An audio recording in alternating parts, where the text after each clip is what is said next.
বাংলায় একটা প্রবাদ ছোট থেকে শুনে এসেছি, পড়লো কথা হাটের মাঝে যার কথা তার গায়ে লাগে। কিছুদিন আগে আমি একটা ভিডিও বানিয়েছিলাম।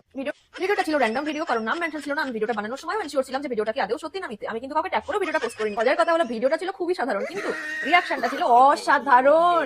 আর আমিও কমেন্ট গুলো দেখে শিওর হয়ে গেলাম যে সত্যি কিন্তু কাজটা ঘটিয়েছে। शाबाश बेटा। আমাকে কমেন্টটা করা হয়েছে, মামুনি কথাটা কাকে নিয়ে বলছো সেটা বোঝা যাচ্ছে। মামুনি নিজের সার্টিফিকেট ঠিক করো, তারপর অন্য জোরকে বলবে। মানে স্পেলিংও তো ঠিক করে পারে না, আর একটু ফেক আইডি। দেখ, প্রথমে তোকে একটা কথা বলি, আমার ক্যারেক্টার ঠিক আছে কি না আছে সেটা যাচাই করার জন্য আমাকে ফেক আইডি খুলে এরকম ভাবে অন্য কমেন্ট বক্সকে হাঁটতে হয় না, নিজে এক্সপ্লেন করতে হয় না, ঠিক আছে? আমি আমার মুখ নিয়ে সমাজে ঘুরি। দেখ, আমি নিজে ফ্যামিলি নিয়ে ভালো আছি, আমি নিজের কাজ করি, নিজের মতো করে আমি থাকি, আমি নিজের চরকায় তেল লাগাই, অন্যদের চরকায় আমি তেল দিতে যাই না। আর বেসিক্যালি আমার নিজের চুলে তেল দেওয়ার টাইম নেই, আমি অন্যদের কি তেল লাগাবো তোর মতো?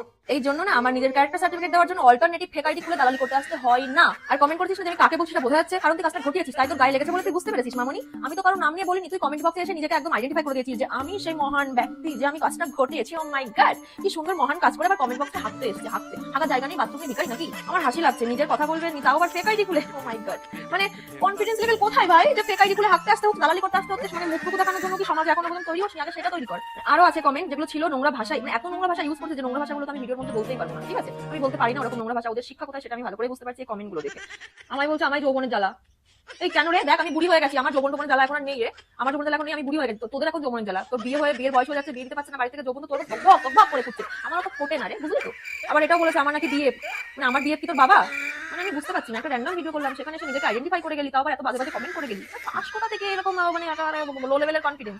নিজের তো এমনিতে কনফিডেন্স নেই যে রিয়েল আইডি থেকে কমেন্ট করে যাবি আমাকে একটা বুক ফুলিয়ে বুকের পাটা দম দেখে, সেটা তো তোর কনফিডেন্স নেই ভাই। কিন্তু অন্যদের নামে চুগলি করার বেলায় খুব কনফিডেন্স, তো আলাদা লেভেলের। কি শিক্ষা মারি, হ্যাটস অফ। শোন, চুপি চুপি তোকে একটা কথা বলছি, ভালো একটা অ্যাডভাইস মনে করে কথাটা মাথার মধ্যে ঢুকে নে। তোর মাথায় তো কিছু নেই, গোবর ভরা, শুধু কার নামে চুগলি করে বেড়াবি, শুধু এটা জানিস। আর নিজেকে রূপসী মনে করিস, রূপসী। তুই খুব রূপসী, জানি আমরা কুচ্ছি, বুঝতে পেরেছিস? জানি আমরা কুচ্ছি, আমাদের পেছনে 5 লাইন দিয়ে বেড়ায় না।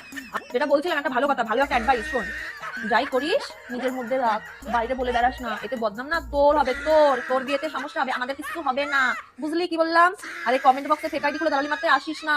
এতে তুই নিজেকে আইডেন্টিফাই করে দিস। এরকম ভিডিও প্রচুর আসবে, র্যান্ডম ভিডিও, সেখানে এসে নিজেকে এরকম ভাবে হাইলাইট করার কোনো প্রয়োজন নেই। মা মনি, বুঝতে পারছিস? ভিডিওটা তো সামনে গেলে একটা লাইক করে দিস প্লিজ, তোর জন্যই বানিয়েছি। আর ওই ভিডিওটাতে ভালো ভিউজ হয়েছে। এসব দ্বন্দ্ব ভুলে আয়, একদিন চা খাওয়াতে নিয়ে যাবো। কোথায় বলতো? সেইখানে যাবি চা খাইতে?